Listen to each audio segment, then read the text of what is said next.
সবাই এখন আমাদের বিএমএস পতাকাকে সবাই প্রণাম করব। পর্যন্ত আমাদের যে বিভিন্ন আয়ামগুলি সৃষ্টি হয়েছে আজ অবধি,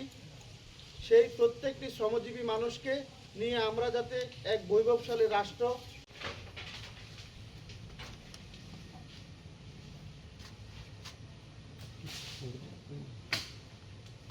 ছিল।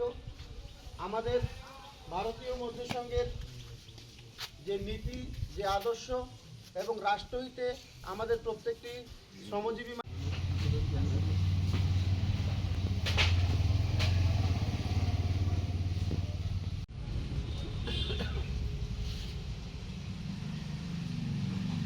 নীতি আদর্শ, সেই আদর্শকে নিয়ে আমরা যাতে আগামী দিনও দত্তপন্থী ইংরেজির স্বপ্ন এবং আমাদের রাষ্ট্রঋষি দত্তপন্থী ইংরেজির এবং আমাদের বর্তমান ভারত প্রধানমন্ত্রী ভারতীয় মজদুর সংঘের ৭২তম প্রতিষ্ঠাবার্ষিকী,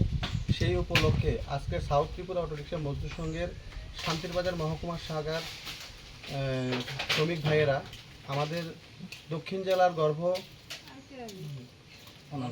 অনামিকা পাল ত্রিপুরা রাজ্যের যে উচ্চ মাধ্যমিকের ফলাফল ঘোষণা হয়েছে সেই ফলাফলের 10 জনের মধ্যে উনিও আছেন। তাই আমরা ভারতীয় মজদুর সংঘের যে সাউথ ত্রিপুরা অটোরিক্সা মজদুর সংঘের শাখার পক্ষ থেকে, শান্তিরবাজার শাখার পক্ষ থেকে আমরা ওনার বাড়িতে আসি, ওনার সাথে দেখা করি, ওনার পরিবারের সাথে দেখা করি এবং আমাদের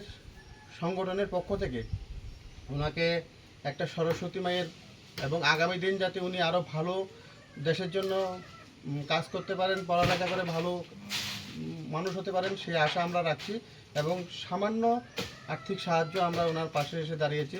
বন্দে মাতরম, ভারত মাতা কি জয়, ভারতীয় মজদুর সংঘ অমর রহে। আমাদের বিশেষত দুটি কর্মসূচি, আমাদের একটি কর্মসূচি হলো এটি, আমরা অনামিকা পালের বাড়িতে এসেছি, ওনাকে সাথে দেখা করেছি এবং আরেকটি কর্মসূচি রেখেছি আমরা আমাদের যে লাউগানস্থিত যে শান্তিনিকেতন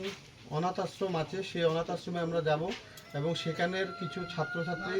ভাই বোনেরা আছেন, সেখানে আমরা মিষ্টি প্রদান করব এবং ওনাদের পড়ালেখার জন্য কিছু খাতা এবং কলম আমরা সংগঠনের অটোরিক্সা মজদুর সংঘের পক্ষ থেকে আমরা দান করব।